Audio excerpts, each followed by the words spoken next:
Igbo njem anyị tata buru anyị gaa n'obodo Uturu dị n'Isukwu Atọ n'Abia steeti. Ihe anyị chọpụtara n'ebe ahụ ihe kwa anyị bịa bụ otu ihe bara oke uru bụ nke ndị Igbo anyị jiri na-ebiri ndụ tupu oyibo abịa. Maka na anyị mara na tupu ndị oyibo abịa na enwere ọtụtụ ihe ndị Igbo anyị ji aka anyị na-eme anyị ji na-ebiri ndụ. Ihe na-ekwu maka ya bụ ute, bụ nke a na-eji eme akwa ndina nakwa ọtụtụ ihe ndị ọzọ dị iche iche bụ nke anyị ga-arụtụ aka n'ụbọchị tata. Anyị zutere Oriakụ Adamma, onye biri wee mara, bụ onye kpanara ute ahụ ihe karịrị 30 na ụma. Wee bụrụ na onye anyị na-enọ n'ụbọchị tata bụ aka ochie n'oge ọkwa nka.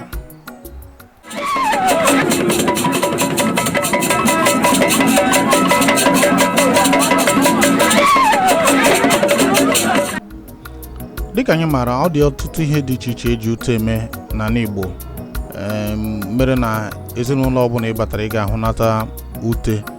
Nkwara ihe ndị ọzọ anyị ga-akọwara unu, mana otu ihe dị mkpa bụ ebe anyị si bido bụ kedu ihe esi na-emepụta ute. Mgbe anyị jụrụ ajụjụ a, asị anyị nọ osisi ute. Gịnị bụ osisi ute?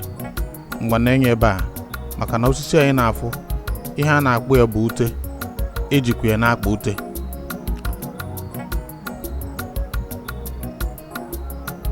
Ya ma ebe ọ bụla ị hụrụ osisi a, ọ dị ịmata n'ihe eji eme ugbu a, mana ọ na-enwekwa ogwu ịgakwa na ya nso karịa.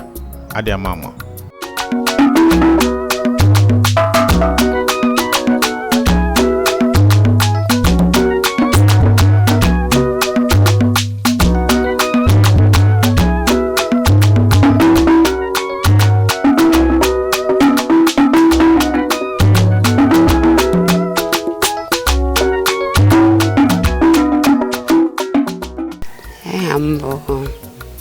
Onye biri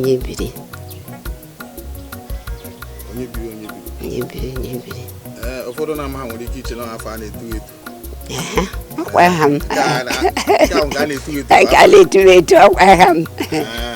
Onye biri masị ha obodo adịrị. Ezigbo aha m bụ Adamma. Abụ m onye Achara Uturu. Osisi a bụ ute. Ute ya bụ osisi ute. Ihe a bụkwa mbụba ya anyị ga-eme ute nwa like anyị weta ya otu a, anyị edowe ya otu a. Ya bụ ute eji akpa ute. Ọ dị ma ọnụ akụrụ nke ebe akụ a na-akụ ya akụkọ na-etoro onwe. Mgbe ha na-akụ ya akụ. A na-akụ ya akụ. Ihe ọ pụtara bụ na o tego ezinụlọ a na-ịkpa ute. Ọgụ bụ onye mbụ kwara ute ebe a ka enwere ndị kpachara tupu ịkpawa. O nwere ndị mkpachara nụ. Ute osila kemgbe ekere ụwa ka ekenyere ya ndị Uturu. Ọ bụrụ na igbutecha ya etu a, kedu ihe nke ọzọ a ga-emezi? Mgbutecha ya otu a egbutechala ka ihe ọzọ a ga-eme ya ka abụọ bụ m ga-ewere mma mewe ya otu a. Ya ogwu adịghị n'ahụ ogwu ala afụsịsị.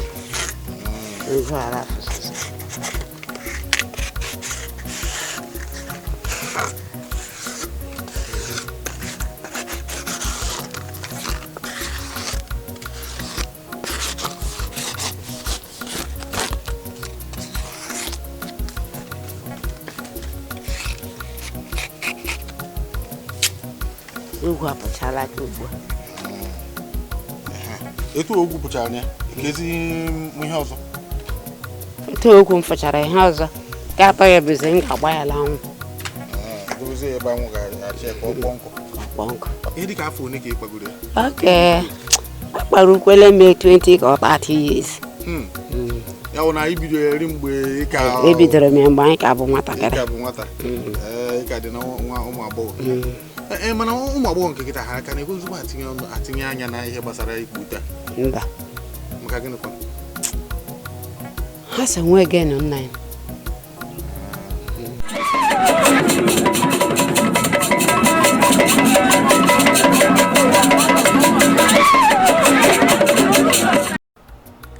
Ọ ruo na n'omume ya mere ọ bụrụ na ọ dị gị mma ịmata etu esi akpa ute, utekwa nke ndị Igbo maka na anyị mara na ute dị n'iche n'iche mara na oru na mgbe ị ga-esoro anyị ka anyị gbapụ ya ọsọ. Nke mbụ bụ na ị ga-amara na ihe eji akpa ute bụ osisi ute. Ọ bụrụ na ị gaa ebe ahụ ga gbukatasị akwụkwọ ya gbukọtasị ya dịka anyị hụrụ nne anyị a na-egbukọta ugbu a na-akpa ya n'anwụ, edegwu ya n'anwụ ihe dịka otu ụbọchị ma ọ bụ abalị na-abụọ tupu nke a na-ebekasị ogwu dị n'ime ya. Ọ bụrụ na anwụchasịa ya ọfụma ọ ga-agbanwe chawa ọcha. Mgbe ahụ ka anyị ga-ama na o ruo na ịkpa ute. Ya mere sonyere anyị dịka anyị na-esonyere Oriakụ Adamma ka ọ kụziere anyị etu esi akpa ute n'ụbọchị tata. Mata na ebe anyị nọ bụ na Uturu.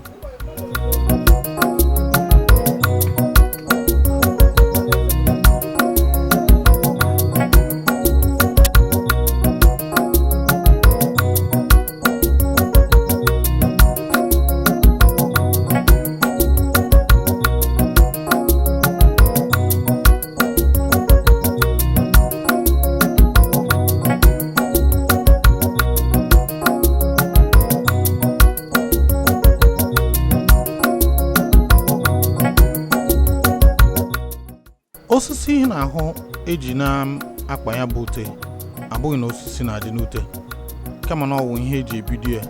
Emechakwa ya a ga-ewepụ ya bụ osisi. Ọzọkwa uru ọzọkwa ya bụ osisi na-aba bụ na osisi ahụ ka ị na-eji ama ya, maka a na-eji ama ogogo achọrọ ka ọ dị. Ya bụ ọ bụrụ nke achọrọ ka ọ dị ihe dịka feet 3, mara na osisi ahụ ga-adị feet 3. Ọ bụrụ nke achọrọ ka ọ dị feet 4 ma ọ bụ 5, osisi ahụ so n'ihe na-akọwa ogologo ute ahụ.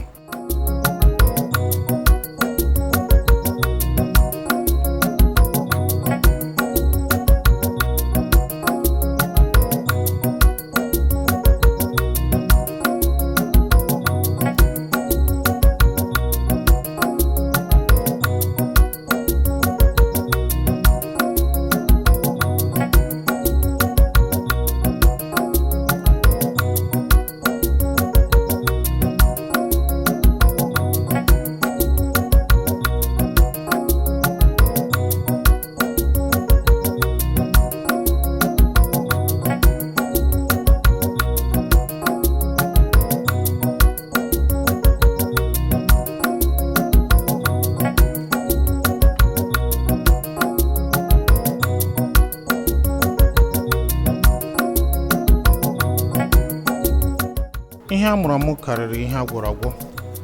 Tinkpọrọ na agadi nwaanyị ada aka nka na egwu ọ maara agba. Cheta na ọ ka bụ n'oge ọkwa nka. Anyị nọ n'Uturu ebe anyị na-amụ etu esi akpa ute.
Agba nke mbụ agafe na bụ agba nke ebe a na-ewepụta ogogo a chọrọ ka ya bụ ute ma gbuo isi.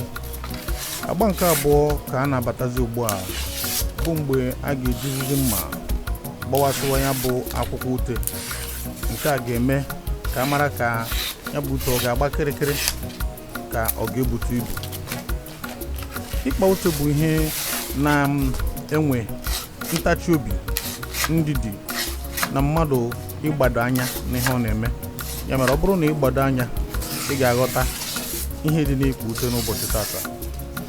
Mana enweziri mgbe o ruru ya bụ nwaanyị nwee mere nke gbagwojuru ya anya, wee sie nne na ọ bịakwa na ọ na-abụ a nọrọ n'elu nkwụ etu a nyụọ ahụ ọgba ijigharị, biko kọwatụrụ anyị ihe na-eme.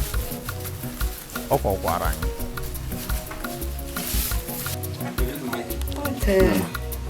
otu eji na-eme ka mbe na-ala akpa ya ala aga, ụfọdụ ga-anọla ala, ụfọdụ ga-anọla elu.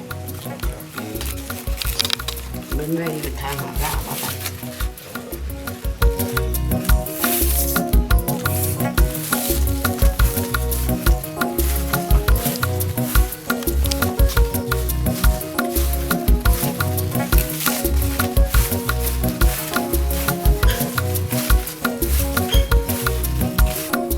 ọ bụrụ na ya bụ ihe ka na-agbagwoju anya, sọ ihe anyị ga-agwa gị bụ gị nwere ndidi dịka Chinchi gwara ụmụ ya na ihe dị ọkụ ga-eju oyi.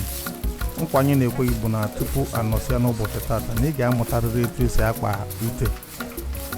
Ofu ihe ị ga-ebu n'obi bụ na dịka nwaanyị a kọwara anyị, iwere ofu dowe n'ala, nke ọzọ adị n'elu, ka ọ ga-abụ itinyezie ute nke ga-adị ogologo, ha niile aga larịị. Ngwa gbado anya.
Anyị fụ mgbe i bidoro ịkpa ihe a, osisi a bụ gịnị?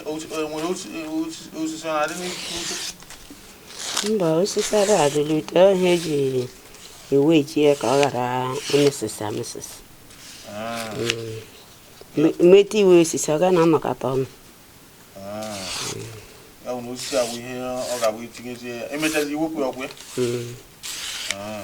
Enwere ndị na-abịa ịmụ ọrụ ịkpa ute kịta? Aka nwere ndị na-abịa ịmụ ọrụ ịkpa ute? Mba, onwezi. Ya bụ na etu a na ọhụrụ na ndị otu na-akpa mbọsị ike gwuru na ụnụ ada agbazi ute na etu a ka ute ga-esi na. Onye ka ị mụrụ ya n'aka? Mama m kụziri m ya mgbe ọ nọ ndụ. Mana ugbu enweghị nwa gị kwere na ya na-amụ ịsa akpa ute? Mba, nwa.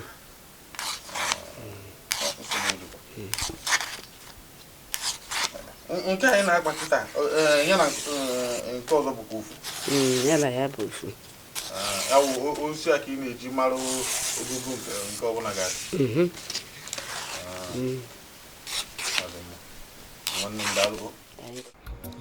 Otu ihe na-achụ ndị ọgbara ọhụrụ ọsọ n'ihe gbasara ịkpa ute bụ na ego a na-erete n'ime ya enweghị ihe o ruru. Nwaanyị a ga-akpata ute ihe dịka 3 n'ụbọchị. Ịnekwu n'anya ịfụ na ọ bụ aka ochie, ya mere na ọ maara ihe ọ na-eme. ọ bụrụ na ọ kpata ya bụ ute ihe dịka 3 n'ụbọchị, ihe ọ ga-erete n'ihe na-atọ erughị 1,000 naira, nke bụ na agbakọm mbọ ka bụkwa na ego nri.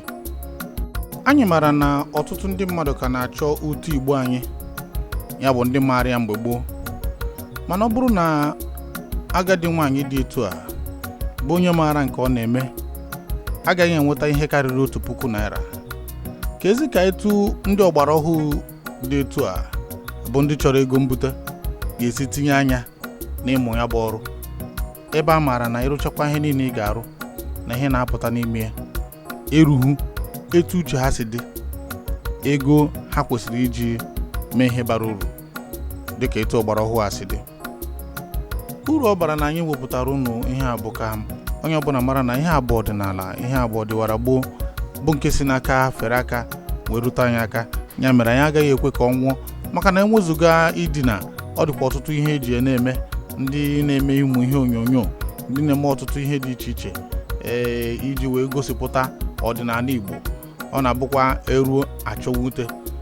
Ụdị dịka mgbe anyị si obodo Lagos wee chọọ ute, anyị maara ihe o furu anyị iweta ute Igbo n'ala Igbo. Ka anyị ghara ikwe ka ya bụ ọdịnala nakpuo, maka na ọ bụrụ na ọ nakpuo, nsogbu ga-adị. Kama amara etu a ga-esi hazie ya bụ ihe, jiri teknụzụ na-eme ya ka ọ pụta ọfụma.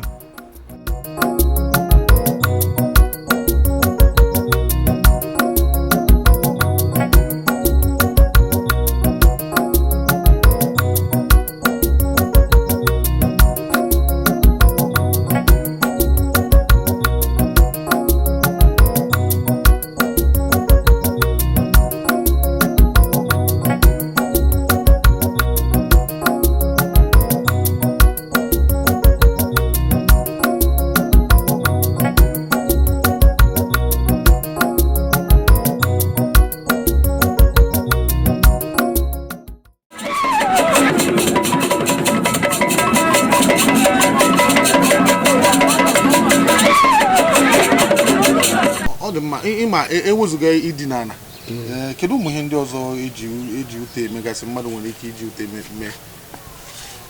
Ewezuga idina ala, ejikwa ya akpacha ya otu akpara ka ndị ehi a, ndị akeze ha labịakwa bịa zụọ ya, ha latọ ya ala iji ghasasị rice. Ma ụmụ skuulu la-azụkwa ya mgbe ha mewe ihe nkiri, ha bịa zụọ ya were mechaa ihe dịka iwu ụlọ. Eburu la anwụchara, eburu mechacha ya ogwu ya anwụcha taa, ọ ga-ahịkọ echi ewere ihe dịka mmakwa pụchacha ya, bụkwa ghasa ya anwụ ya chazie white taa. Anwụ na-eme ka ọ chaa white taa. Ọ bụrụ na ikwu dịka ihe ego ole ka enwere ike ire nke a? Onwere na ihe a na-erete ha ya si ala ire ya bụrụ 250 maka ofu etu a. Ọ bụrụ na ị chọọ ịkpa ụdị a, ole ka ị nwere ike ịkpata n'ụbọchị ma ọ bụrụ dịka na ikwu na otu ọ dị ugbu a ga-akpata ya 3. Ị ga-akpata nwa 3? To akpara m otu ya afọ 2. Ị ka ga-akpakwa ka ga-akpakwa ya bụrụ ya 3. Ofu n'ime ha ire ya 250. N'uche nke gị, ahụhụ dị na ya ihe na-apụta n'ime o kwesịrị n'ego unu na-eri ekịta ka ọ bụ na a na-eme ka amachigodo ụwa jọjụ? O kwesịrị anyị na-eme dịka ya bụrụ onye agawa ugbo ya nọrọla ezi ike, onwe ihe nna ya mbere ya 3 ya ọ bụ 750 ọ ga-ezuru mmiri naanị m. Ọ bụ ihe ụmụaka ejiri hapụ ya gbacha ọsọ, ọ ga-ezuru mmiri naanị n'ụbọchị iri ugboro 3. Ọ dị mma. Aga na ihe ebe unu na-eri ya, unu nwere ụdị ka otu jikọtara ndị na-akpa ute ma ọ bụ ndị na-ere ute? Mba, anyị nwee otu onye kpata ka ya bịa ya efusa, ndị na-azụkwa azụ bịa ha na-azụrịkwa.